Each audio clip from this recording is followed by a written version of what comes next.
সম্মানিত দর্শক, আমি টেকনাফের সি বিচে রয়েছি।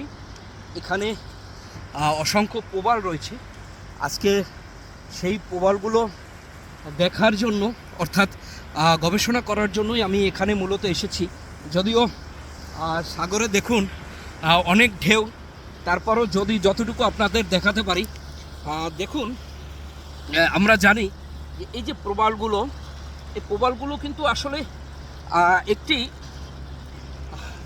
যা বলছিলাম, এই প্রবালগুলো আপনাদের যেটা বলতে চাই, এই প্রবালগুলো কিন্তু আসলে সামুদ্রিক কিছু প্রাণী আছে, অর্থাৎ সমুদ্রের কিছু প্রাণী আছে, যে প্রাণীগুলোর অর্থাৎ পদেও নিঃসরণ, অর্থাৎ তারা যে কোনো একটি জায়গায়, সমুদ্রের কিছু প্রাণী রয়েছে, সেই প্রাণীগুলো যে কোনো একটি নির্দিষ্ট জায়গায় কিছু তাদের যে অর্থাৎ তারা নির্গমন করে, একটা পদেও সেটা নির্গমন করে। এই নির্গমনের যে পরবর্তী রূপই হলো এই প্রবাল, অর্থাৎ সেই নিঃসরণকৃত যে পদেয়গুলো, প্রাণীর সামুদ্রিক প্রাণীর নিঃসরণকৃত পদেয়গুলোই একসময় এরকম জমা হতে হতে প্রবাল পাথরে রূপান্তরিত হয়।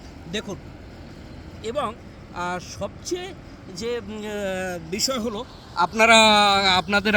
আমি জানিয়ে রাখি, সেটা হলো যদি এই প্রবালগুলো সাগরের নিচে থাকে, অর্থাৎ যেখানে সূর্যের আলো পৌঁছানো, অর্থাৎ ভাটা না লাগে, না শুকায়, সেখানে কিন্তু এগুলো জীবিত থাকে প্রবালগুলো। এবং এর ভিতরে কিন্তু অসংখ্য প্রবাল রয়েছে, অসংখ্য প্রবাল, সেগুলো জীবিত থাকে। আর যেখানে সূর্যের আলো দেখা যায় শুকিয়ে যায়, সেখানে কিন্তু এগুলো মরে যায়।